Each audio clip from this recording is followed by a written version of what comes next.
Hi, welcome to episode 3 of Just Covered. Here we are again in Coleman Street, where we're talking to some advisors in our intermediary world just around their views and opinions around financial protection in the full financial planning space. My name's Wayne Holcomb.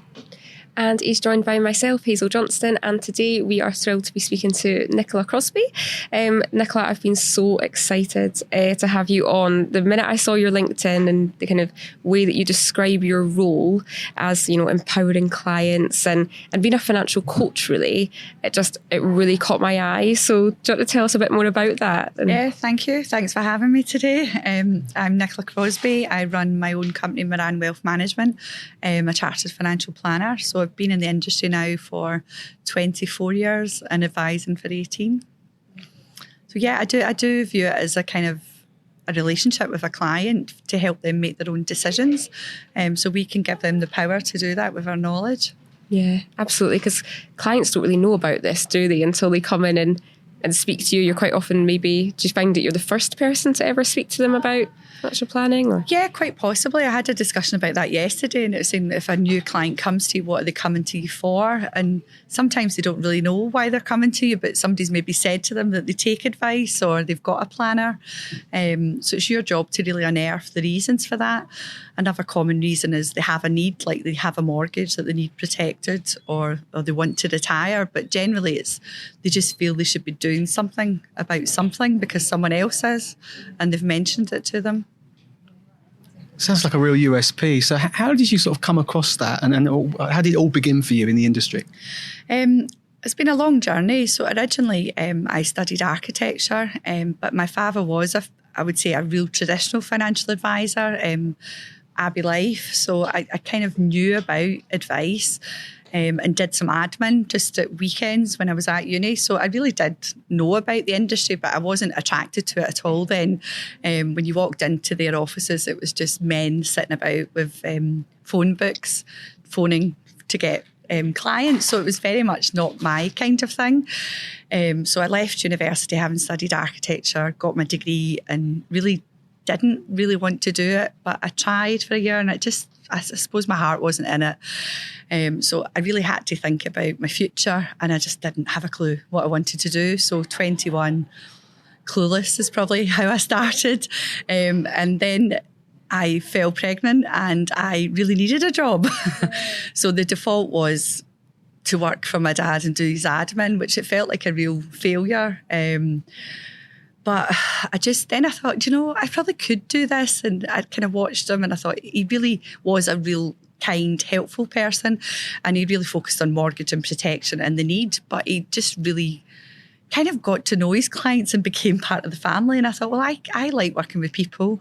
I like solving problems. Architecture is quite similar. You have a problem and you kind of find a solution. So I thought, well, it's quite similar, but I was quite keen to really make it a profession. I didn't want to be the salesperson like you'd seen at Abbey Life. I wanted to be a real kind of person of integrity and profession. And I had a lot of negativity for leaving architecture and giving up like a 5-year kind of training.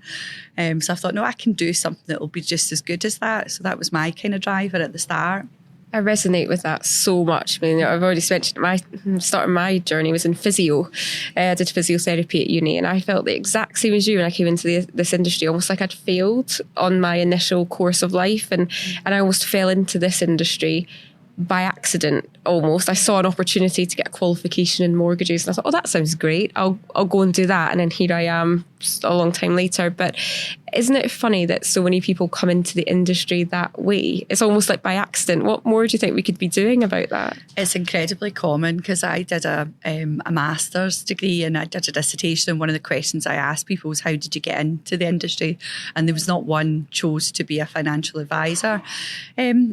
I think it's education of the role. I don't think people really understand what you do. I think they think it's all about sales and products and numbers and not truly about relationships. So I think there's an education piece of how do you go from school age to being a financial advisor? Do you go to uni? Is there apprenticeships? Do you kind of do what I do and do a bit of admin and then go ahead and do some exams, or there needs to be a bit more structure around it, and maybe speaking to kids more about it. I went into my twins' school and for Maths Week and explained what my job was, and they were kind of all, oh right, so it's not just about the numbers. So I don't think they really kind of understand it, and I think there's probably a bit of negativity about the name still and the role. Definitely. I was terrible at maths at school and ended up doing mortgages and financial planning and things. So it's definitely it just shows, interesting. doesn't it? You know, later on in life, you never know what's around the corner. And do you think there's a preferred sort of pathway into the industry at all, Nicola? Well, just now it's very common to go through the kind of academy structure, isn't it? But I personally think what's lacking there is the kind of education on soft skills and how you connect with a client and how you build that relationship quite quickly. So no, I think still people are falling into it, and they're kind of getting to a point where they're qualified, but are they equipped to do the job? And I think as advisors, personally, I like the term financial planner more than financial advisor, because I think it kind of sets out that it's a relationship and a plan that we're working to. But I think we've got an obligation as planners to really help new entrants, whether they're younger or older, and pass on our kind of knowledge to them. Yeah, it's really interesting, isn't it? Because you keep mentioning, planning, relationship, life. How does that come into your role? You've mentioned you think it's important, but how do you display that in your... It's just entirely my role. So I spend time with people and I get to know them. I ask them questions, and I say that you might think, why is she asking these questions? To deepen the kind of relationship and the trust. I see the first meeting as just a meeting to understand if you like them and they like you, because there is people that don't connect in life. And I think as time has gone on, I have the confidence to admit where it's not working for either of us. We're not the right fit for one another. So if we really get on, then we start to move to what are the needs and the wants. But I think if you don't have that trust and build something with a client, then you can't actually get to the point where you can help them personally. So I'm at a good stage now where all my referrals come from clients to their family and friends. So I think they know what to expect when they come in. So maybe the process is a bit quicker now.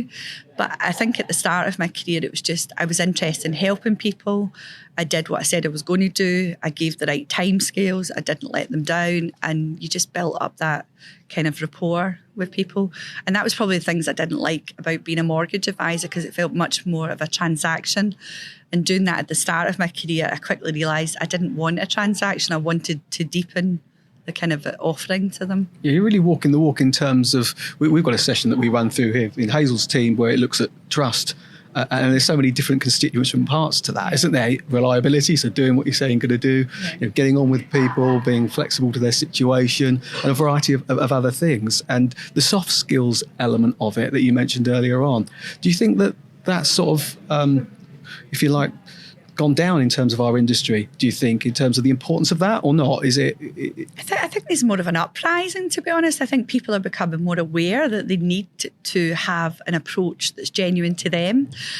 My approach might not be right for everyone. It might seem disingenuous if someone else did that. So I think everyone has to find what works for them. I was discussing this with another advisor yesterday. We went to a meeting with him because he doesn't deal with kind of care issues, whereas I can. And he was there in his jumper and his trousers. And he looked really smart. And I said, I take it you've not started wearing that suit. And I was just winding him up. And he said, I don't do that. And my clients know that. And I said, but that's right, not to do it if it doesn't work for you. But That's his successful. brand. Yeah. He's successful. Yeah, he is. Whereas someone else, like I think of another advisor, he's always suited shirt tie because that works for him. But I remember at the start of my career, people telling me, and it was other females, to be honest, which was really tough to take, that I had to wear a suit. I had to act like a man. I would never survive in a male environment. And I just thought, but that isn't me. So I stuck to my guns, and I just still wore the dress, still went to meetings semi-casual if that was what the client wanted. And I just feel that that's worked for me as being me. And probably I stood out a bit because I was a bit different to other people. That's it. That's you. It's your brand. And people are drawn to a person a lot of the time, especially for this kind of, I think in our industry, we can be so closed off to just a normal person sometimes because we're talking about something that they don't understand. So I think having that humanized approach and just seeming approachable definitely works. But you must have had to have quite a bit of resilience for that. Yeah, I did a talk on resilience a few weeks ago. I think resilience is something I've got in bucket loads, if I'm honest. I've had quite a lot of hard things happen in my personal life that you just have to get through. But I don't know how you get through it. Somebody asked me that, and I think sometimes you have to just be a bit sad and have your downtime and then knock yourself up and get on with it. But I've always had a responsibility, which was a child at a young age, so I always knew I had to get back up and get on with it. But it's probably just the core of my personality, I think. But I do think it's a really hard job, and I don't think we talk enough about it. It's difficult, it's quite lonely. And if I can offer anything to anyone of my time that I didn't get at the start of my career, then I think if I could help someone, then I will help them. That's lovely. And I definitely felt that when I reached out to you, say that I'd love you to come on here. You know, immediately you were warm and open. And I think if you're setting that example in the industry, then others will follow, you know, and hopefully our industry will become really connected and collaborative, really. Because the way I say it, the more we can grow consumer awareness on what we do, the more customers there'll be, and the more awareness of the value financial advice will be out there, won't it? So I totally agree. I just believe as advisors we should all support one another and recognise there's different approaches, there's different solutions. But if we're better as an industry, then we'll have a better reputation to the public, which is better client outcomes, like you said. Yeah, brilliant. The self-motivation, obviously, you know, you're demonstrating it is a lonely job, isn't it? Do you still think that the industry can be seen as highbrow and perceived to be difficult, you know, because the numbers association and all that type of thing? Yeah, I think it still has that unapproachability, doesn't it, about it? I think clients often say, I don't even know what you do. What do you do? Can you explain your job? So I think there's a lot of education needs to be done about the role, the benefits, the value of advice. I think even new entrants coming into the career, they really need to understand the warts and sins and everything about the job so they understand if it suits them. Because there's people I've mentored that it doesn't suit them, the client-facing role, but there's many other jobs in financial services that they could do that their skill set would be better suited to. And we need all those other roles as well. It's not just about the person at the front now, it's about the people in the background as well. Mm-hmm.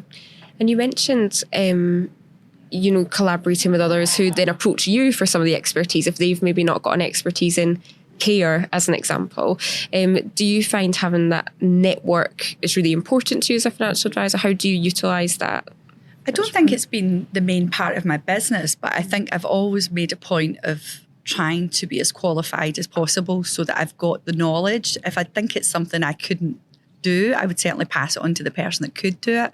But I just feel like if you don't do it, then they'll go and talk to someone else that does it.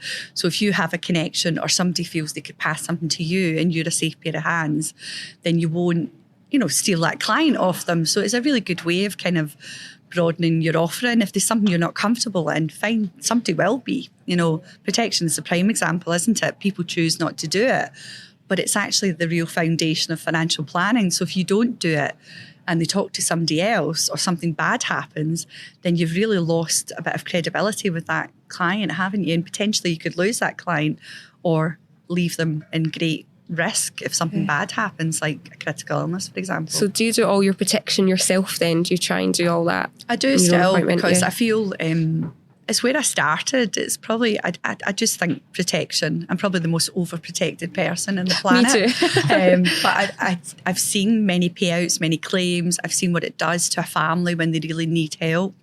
And I just think you can't beat that feeling of actually a claim paying out. You don't want that to happen to them, but you don't want to see them unprotected if it doesn't. So I kind of don't deal particularly well with clients that don't like protection. You know, I keep badgering them until they cover themselves. So I'm really interested about, we mentioned it up front really, around the financial coaching element. Certainly something that you don't hear, I've not heard anyone else actually mention it. So where did that come about, and how does that manifest in the processes when you meet clients? I think I've always done it, but it's now got a name. Does that make sense? And you've kind of identified that that's what you are actually doing, is you're coaching people. I just felt like it's a kind of running joke in the office when I come home. I'm like, oh, I've met this client and this is what's going on in their life. And they're like, how do you get that out of them in that short space of time? So I must have that kind of face that people like to tell things to. And they know it's a confidential space. There's no kind of fear of judgment. But I do really find clients tell me an awful lot about their life. And the more they tell me, the more I can help them, because you realise what a bearing something that's going on in their life is having on them. So you feel, I always felt I didn't want to be an advisor that was dictating what they did, and it was like a product just for the sake of it. So you feel by the time you get to that stage where they need a product, it's just a foregone conclusion. You know, there's no kind of comeback on it. They know they need it and you've solved the problem. So we've kind of went through, it sounds cheesy and I hate it, a journey together where they're on board with it. So it's, you know, the clients that aren't going to work for you now, and you kind of know at the start, I don't think this is going to be a relationship that works both ways. It feels like you're a sponge up front. You know, a problem shared is a problem halved, and you've taken that on board for the customer to build that trust. It can be quite difficult for you emotionally, though. I mean, there was one year where I had a lot of client deaths, and it was just really tough because you were quite close to them. So there has to be that way that I am a trusted friend, but I'm not the friend. I am a professional still. So it's trying to maintain that caring, but slightly protected for you. You know, to me, you're not your client's friend. You're the trusted person that they can speak to in confidence about things. I suppose there's a counselling element to it as well. There is, isn't there? Yeah. And interestingly, so if you've got that, you know, that upfront trust where they're sharing all these problems or whatever, you're just really connecting with them. Some advisors would paint pictures, tell stories. Do you need to do that necessarily, or is it because the connection's so strong you can almost sort of suggest things, or what? Yeah, I think we all use examples. I think it's a great tip in financial planning is you can maintain confidentiality, but you can certainly give examples of things that have happened, and so they don't feel alone. I also sometimes share things about myself because I think it makes me human as well. So I'm not opposed to kind of opening up, but I think when people know they're not alone and people are going through different things, they're much more open to discussing things. So yeah, we can give examples of reasons why you were doing things or why you would use this product. So they've got a bit more kind of, I don't know, that, yeah, sort of a kind of, they know they're not alone. There's people out there like them. Yeah, it's brilliant because we talk about, you know, in the classroom, so to speak, about open questioning, but there's open sharing. It's like giving you bits of yourself, which is what you obviously do, which helps with that connection. It's a fine boundary because you've got to use, you've got 2 ears and one mouth. So you've got to use your ears to listen, and you've got to know when to step back. And I think sometimes that is an issue for planners, is we can talk about how good we are, how qualified we are, how great we are at our job, list what we do that's so good, but that's not really what clients are looking for. They assume that you're good at your job if you're doing your job, unless you do something to say that you're not or demonstrate that you're not. So you've got to sit and listen to them and really understand them. And once you understand them, you can then start to say, right, do they need me to do something quickly? Is this a slow one? You know, I had this question yesterday. I feel that the advisor just keeps telling my parents to do things. Is that what you do? And I said, well, no, it's not what we do, but it is our job to point out the things they should be doing. It's not our job to force them to do it, but we have to remind people, you do realise if you're not doing that, this is a risk for you. But yeah, I think you have to listen to really get to know people and sit back and make sure that first meeting's about the client and not about you. So I mentioned I'm chartered, a fellow, and I've got a master's very late into a conversation, if I'm honest. And I do it more as a verification of this is why you would use me. Yeah. It's not a kind of, this is my badge and I'm better than you. And make them know, people not product is kind of what I say, you know, it's about you, not the products. The products will come if we need them. It could be there's no products for you, but you'll remember how good a service I offered and you'll pass my name on to someone else, or you'll come back to me when you're ready to take some action. Yeah. And when it comes to, you know, you said that you started off obviously doing the admin, then you looked at, you mentioned you started doing a bit of protection. How did you actually go through that journey and build all the way up? Really difficult actually, because at that point there wasn't a lot of support for that kind of thing. So it felt like it was kicking and screaming and fighting to get to sort of what you would say like a CAS advisor now. there was a couple of people in my early career that kind of believed in me, and I think that's really important. They saw something in me. There was a couple that I think that thought if you moved you to the next level, you were going to fail. So that's a great driver as well. I mean, you don't prove them wrong. Yeah, you prove them wrong. That's like a red rag to bull with me. That's exactly what I need. But yeah, at the start it was very difficult because I'd done admin, I'd done a bit of the para planning in the background, I'd done a bit of practice management, but it was went off and did all your kind of levels 1, 2 and 3 then it wasn't it? Exams. Yeah. And then it was like, right, we need to do 10 observed meetings if you want to be an advisor. We'll let you do mortgages and protection, which, to be honest, I found just a bit like one part, but not everything. But I thought, we all have to do. And then eventually it was like, we'll let you advise. We'll do some more observations and on your way. And that was Not more it. Observations. Yeah, even more of them. I don't miss those. I think it was, I still don't like them to this day, actually. I find them really nerve-wracking. But I think it was just a bit of making friends and speaking to people. And I think we discussed that earlier about the working from home. There's a lot of that. Asking, there was loads of administrators that had more knowledge than some of the advisors, asking them how they did things, what did they do. And then just really trial and error. I made a few mistakes, silly mistakes. I look back at now, I always remember I did a trust wrong and I thought it was like devastation. And I just went to the compliance and said, I think I've done this trust wrong. And she's like, it's fine, we'll sort it. You've made a mistake, So you do kind of learn from your mistakes. And you'll never have made that mistake again because you got it wrong and you'll not forget it. And I always double check trust for that reason. Yeah. So it's, I think the support that's on offer now is loads. I think advisors are at the best point to get into advice if they want to. But I think that old school having to find out for yourself is also a bit lacking now.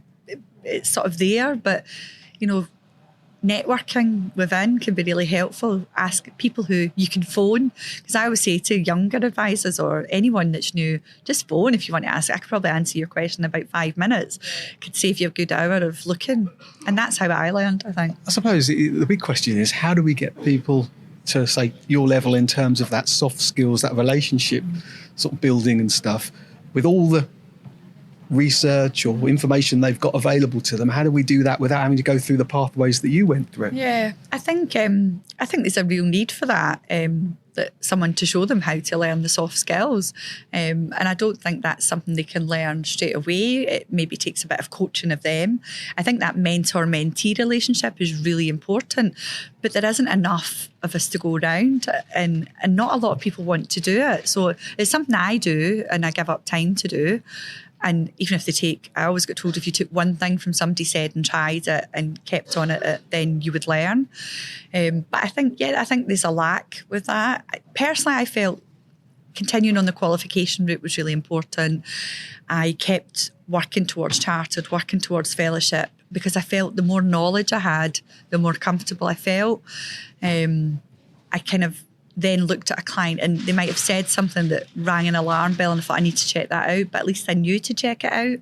So, and the more clients you get, the more business you do, the more people you see, the more your confidence kind of grows. But I would say it's only the last 5 years I felt truly at the top of my game. Does that make sense? And then for years I kind of didn't do any of this mentoring, probably because my kids were young, but now I feel it's my kind of responsibility to try and do a bit more of this to help other advisors. And do you find when you're, mentor people now coming up through the industry, so you had a background in other products as well, so you can probably quite easily take that into your appointments. You said like protection to you is the foundations of financial planning right at the start. Yeah. Do you think that's really important for an advisor to have that experience or go straight into... No, I think they should have that experience. Mm-hmm. I think protection is probably the most undersold thing in the marketplace. There's still that kind of misconception that claims don't pay out. I think, honestly, protection is an easy thing to sell if we're going back to being a sick, because ultimately you don't get paid if you don't have a product, do you? But I think if you just really take out the protection yourself, really understand it, take the time to go to all the webinars and the training sessions that you guys put on and learn. And it's great for cash flow. So the bigger investment cases, the pension transfers, all these things take time. So at the start of your career, I knew I needed cash flow. So it's a really good boost for that. But I think you have to make sure the client's on board with what you're selling them. You're not overselling them something they can't afford, because then you get kind of clawbacks and things like that. And that's what you don't want at the start of your career. So it's really selling what you think they can afford to pay and keep on the books, then working on them for other things like the regular savings, like the pension consolidation, and then they become true clients once they've kind of got that next stage of product. But I think the fact that you've went in and helped them at the baseline, they will remember that. Yeah. And you mentioned earlier when we were chatting, you said sometimes you have to have seen claims, you have to have had experience to really understand. And then you've mentioned that obviously there are some advisors who still maybe don't have full trust in the products.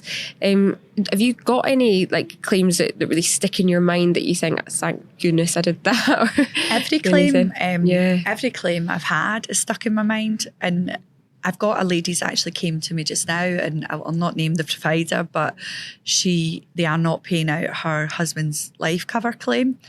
And I just thought to myself, she's came to me, she's went to a solicitor as well. And I said, you should have just went to the ombudsman when I came to me. So I'm kind of just coaching her through, because she wants to retire and she's investor lump sum and all these kind of things. But she's very vulnerable right now. And it's thankfully she didn't need the money, right? Because he has death in service. But it's not the point, really, is it? But it kind of brought to light to me that they filled the form out themselves. I don't think they have been willfully negligent and not added in. I think they thought they've had it in. There was something on the medical report that they've been said they've non-disclosed. I honestly don't think they have even thought about this thing. So there's quite a risk there of getting sometimes handing it off to that client and saying, right, I've sold the product now, on you go and do this part. Yeah, I always do the forms for the client. And the reason I do that is because I don't even pass that part off to my team. It's something I've thought about over the years. But because I really will ask the minor details, and I'll put it on whether there's a question for it or not, on that other question.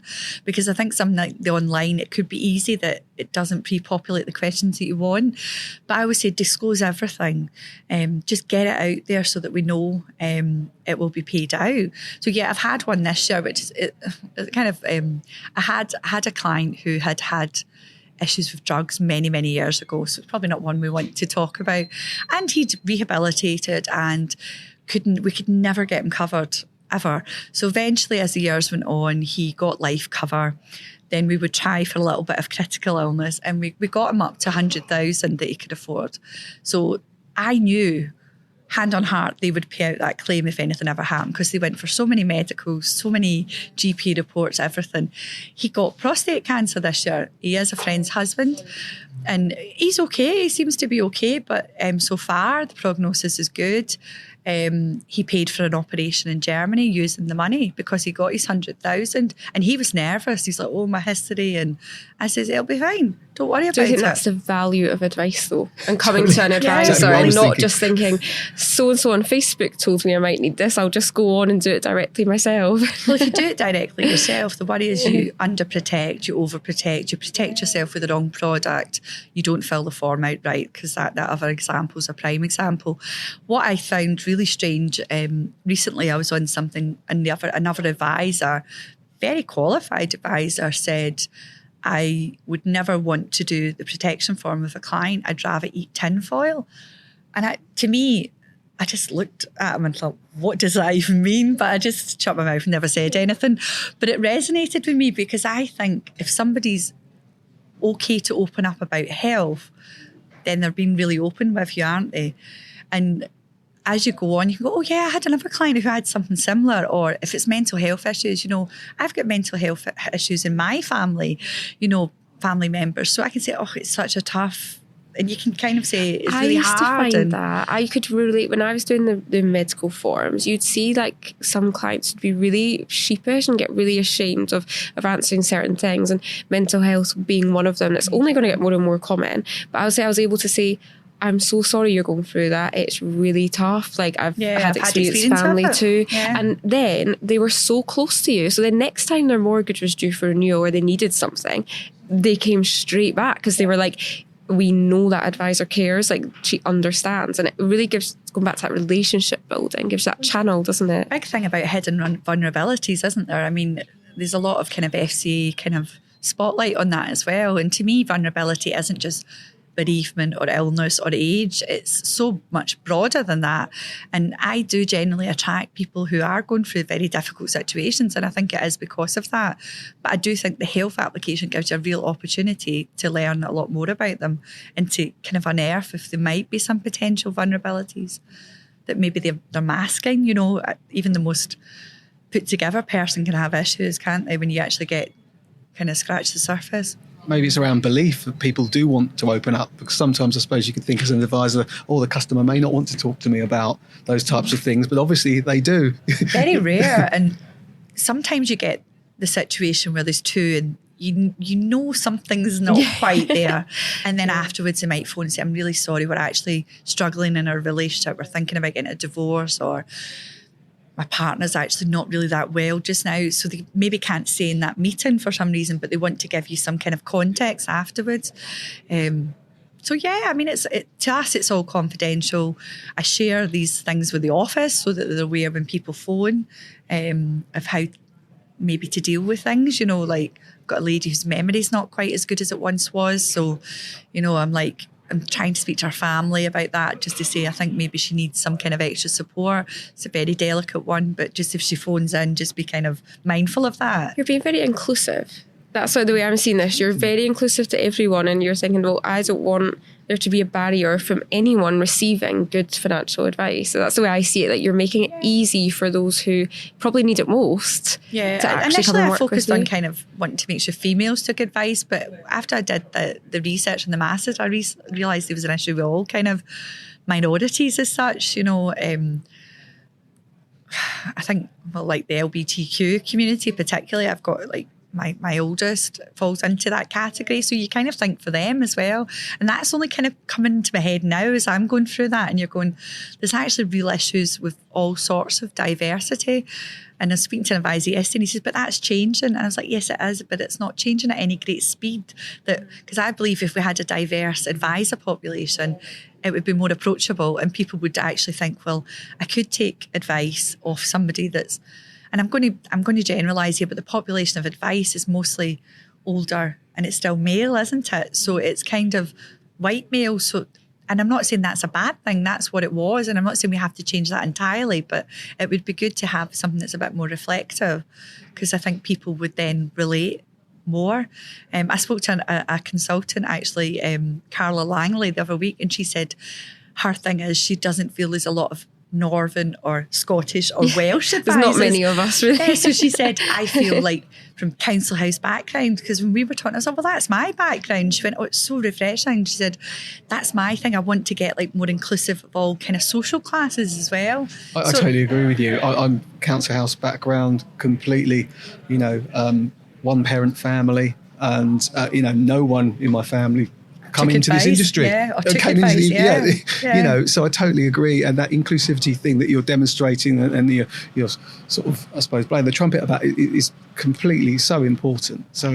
And that you were talking about the vulnerability and it's almost like making sure it's the right outcome and making sure people don't come to harm, avoiding foreseeable harm, as the FCA are calling it at the moment. Yeah, for consumer I would much rather they stuff. came to me than someone else if they need advice. But it's trying to get that vulnerability should be at the heart of everything. You know, we're all vulnerable at different points in our life, me included. So you want to know if you were at a serious point in that somebody would treat you properly, wouldn't it? Of course, well, definitely. And in terms of that, the younger, bigger population, you're saying you would want to mentor and help advisors come into the industry. Are there any things that you would say they should think about before they make that decision? You know, I think they need to talk to people who do the job. I think they really need to understand everything about the job and make sure they've got the right impression of it, what it actually is. Because, as I say, if they're real numbers people, that might not actually be the job for them if they don't have the social skills. So it's a real combination of, I do believe we need to become more technical as an industry and we need to become more qualified, but we need to also be approachable people, trustworthy, able to build relationships quite quickly. And authentic relationships, not just on a kind of false basis, so deeper relationships. So it's make sure you understand what the role involves. Don't be, if you're going to one of the academies, don't just be sold the story that they want to tell you. It's a brilliant industry to be in. It's growing. I don't think it would be a bad decision, but I think there's generally a person that fits better than others. I think there's a big gap for more introverted advisors as well. You know, like we're probably as an industry quite an extroverted bunch, aren't we? So the quiet people will meet the quiet clients, or the kind of ones that, you know, they're not shouting the loudest will have their market as well. So almost needs to be an advisor for everyone, doesn't there? Exactly. That's what I'm hearing from this. And those that want to interact more digitally. You know, as there's a place for that as well. As the industry moves along, there's more digital solutions that are going to come along to help, isn't there? Yeah, it's definitely. I mean, it's the consumer duty next year is about being more adaptive to the client, isn't it? So, well, it'll come in this year actually, won't it? So it's been adaptive anyway. So being bespoke to the client. So what I've learned, big lesson post-pandemic. I mean, I did everything face-to-face pre-pandemic. I'm a face-to-face advisor. That's what I do. I jump in the car, I drive, I travel. That's really tough when you've got 3 kids. So the pandemic was scary. Thankfully, I think we all foresaw it in the office. We're good with IT. We had the setups there to work from home. So that wasn't threatening as such. I don't think we thought it would last so long. But initially, I was scared of Zoom and Teams. I'm going to put it out there. I was not used to it. I get my way around a computer, I know what to do, but I need to learn a new software, and I needed to go on webinars and learn how to use it. So initially I just said, phone all the clients, check they're all right, check if they need anything. You know, we've got clients that live alone. Have they got food? Are they getting what they need? So basically the team just sat. I said, because I won't have time to phone everyone. We just sat with a list and allocated it out. Then in the background going, right, we need to work out how to transact business.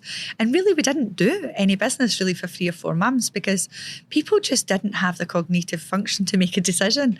So that's fine. It wasn't great for the business, but it was the right thing to do because it would have pressurised them into making a decision when they weren't ready. During that time, we got really up on Teams and Zoom and we worked out what to do. And then going forward, we just offered that and we put new clients on the books and everything during that time. But what I would say now is we offer a varied service. It's whatever suits. So I don't want to be out every day if I don't need to be. If a younger client is quite happy to do Zoom or Teams, we'll do Zoom or Teams.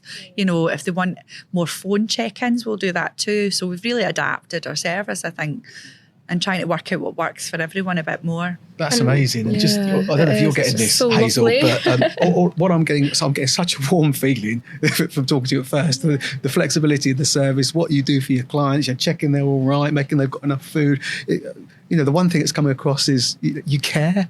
I do care about my clients, but my clients have built my business. I wouldn't have a business without the clients, and that's what you've always got to remember. It's like I don't lose clients and natural loss, but I've usually kind of got the family or the partner as a client as well. So the natural movement is to just stay with you. So, but I see that as a retention tool. It's just as important to retain your business as it is to acquire new business. And I think as an industry, we forget that, the kind of ongoing advice that you're paying for. They need to get something for that. It's not just an empty payment, is it? It's all that. I mean, there's a lot in the spotlight at the minute on that intergenerational wealth and making sure it's a full family. That it's not just that individual sat in front of you, isn't there? And when you're talking about the impact of COVID, and obviously that really digitized your business, and you had to rethink all of that.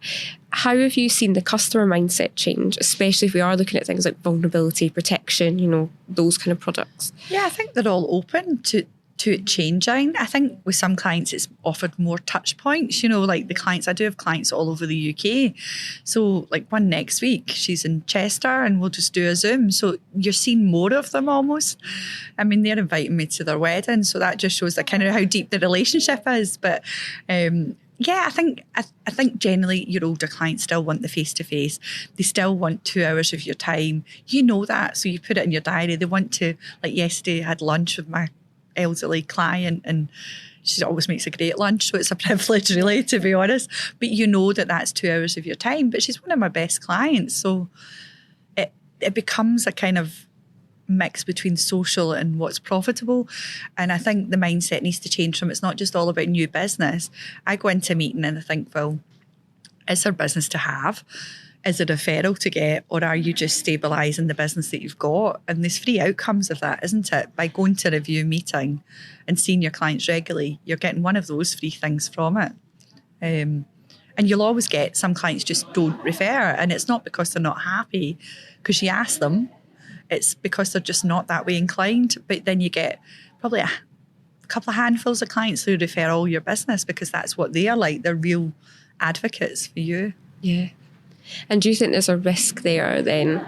I mean, this might be a little bit repetition, but a risk there that if you feel you've not ticked every box for that client in terms of we've covered this risk, we've gone through these processes. And you said earlier you feel you sometimes badger clients to come back in and be covered. But do you feel that there is a risk that they won't be retained if you've not given them that full service and chance? I think you open yourself up to risk. And I think as an industry, we're quite egotistical and we think we're the best advisors in the world. We're not. There could be just as equally a good advisor as you out there. So all it takes is somebody to have a discussion with somebody and they point out something that you've not, and then you lose credibility. So I think we have to remember that a client is only a client for as long as you're looking after them. They can move. Their loyalties can change. I mean, so if you don't offer something or have somebody or put them in touch with a solicitor for a will or a power of attorney, all these kind of basic things, then you run the risk and you may still lose clients. I mean, we're not perfect and something can happen. And sometimes they're better fitted somewhere else. But I think to me, the protection of the business on the books is just as important for the running of my business, like for paying for my staff and securing their employment. The new business is more about my part of the profit, really. So to me, it's just making sure the business runs properly. It's absolutely amazing. And on any given day, if you like, what are the basics you think you would do on every day, solidly every day? Is there like a blueprint process that you use that you always do? I post-COVID had incredibly strict diary management. I think it slipped a lot in COVID with homeschooling and just trying to just get everybody. So this year has been trying to get back that structure in your week. So I much prefer, if I did a personality test, I'm on kind of the real fine line between extrovert and introvert. And people don't really understand that about me. So when I need to get things done, I need to just be in a quiet space working away. So I like to have client-facing days and non-client-facing days. And when I'm in the client zone, I'm in chat. I suppose you're being charismatic. You know, you're listening. It takes a lot out of you. So I prefer to have 2 or 3 days doing that and 2 or 3 days doing the back office stuff. So you have like your stage days. Yeah, you're charging your batteries in the background. So personally, an ideal week for me would be Monday, Friday. I would work from home. Tuesday, Wednesday, Thursday, I'd be client facing. Probably one of those days in my office. Maybe one day doing Zoom meetings or Teams meetings, and one day maybe out and about seeing clients. So I'm trying to limit my travelling now to kind of all in one day, because I find traffic is now just annoys me, and I'm not the best timekeeper. It is one of my worst habits, but it's generally because I'm trying to fit too much into a day. So I kind of think if I'm in that zone, it limits my stress, and then I kind of mop up what I need to do and get over to the office in between. So, but my thing is, when you first start, you don't have admin support. You're doing everything yourself. So it's trying to work it. Some people might be better working half days or having bigger gaps between meetings. Find your own structure and what works. I'm lucky enough now to have a really good team behind me. So if I feel I can get something action point from that meeting, because I like to go into every client meeting and have an action point, even if it's something stupid like, have you looked at getting a better savings interest on that bank account? Let me have a little look and see what's out there for you, and I'll drop you an email. I feel that then I've added value to that meeting and they've had something back out of that meeting. So if I can get any action points back to the team as quickly as possible, then I've handed responsibility over to someone else and I can move on to the next thing. Yeah. You've galvanised that trust, haven't you? Yeah. Yeah. They kind of, I like them to just touch in and tell me they've done it, because then I know it's done. But yeah, to me, it's getting into different zones works for me. Right. That's been brilliant. I guess to summarise, is there any... I've learned so much about how the business runs and what good practice looks like, but is there any one piece of advice that you would say is essential for any advisor? I think it's just building your confidence. If you become confident in your skills and your ability, I think I suffered from imposter syndrome really badly until about 5 years ago. And then one day I woke up and I thought, I'm as good as everyone in this room, if not better. And then you've got to remember that, because the confidence really comes back through to the client and they don't question your advice. They know that they're in safe hands. So finding what will help you get to that level where you feel confident. And I think for me, it was working on a variety of different things, really pushing my knowledge, really building those deep relationships with clients, and pushing my boundaries, finding things that were hard to do, finding out how to do them. And then one day you go, actually, I'm like probably at the top of my game now. And I've worked hard and I'm going to enjoy it now. So, but you have to keep learning. So it's finding different things to do. So right now I am working on formalising the financial coach qualification with the money panel, Catherine Morgan. I always do something every year. Like I did AF7 this year because I work saw in on your DB. LinkedIn. Congratulations. So I didn't need to do that. I have AF3, but I felt I needed to do it for me, just to kind of really, if I got my head around this, because it's a risky market to work in, am I going to open myself up to risk? So to me, it's continuous learning gives me the confidence, but that might not be the case for someone else. It might be something that they find is what works for them. So find the thing that builds your confidence and then you become a better advisor, I think. Thank you so much. I mean, just being so candid in a variety of areas. I'm a very honest person. It's just fantastic, isn't it? That's been great. Thank you so much, Nicola. It's been lovely having you. Thanks for having me. Thanks, Nicola. Really appreciate it.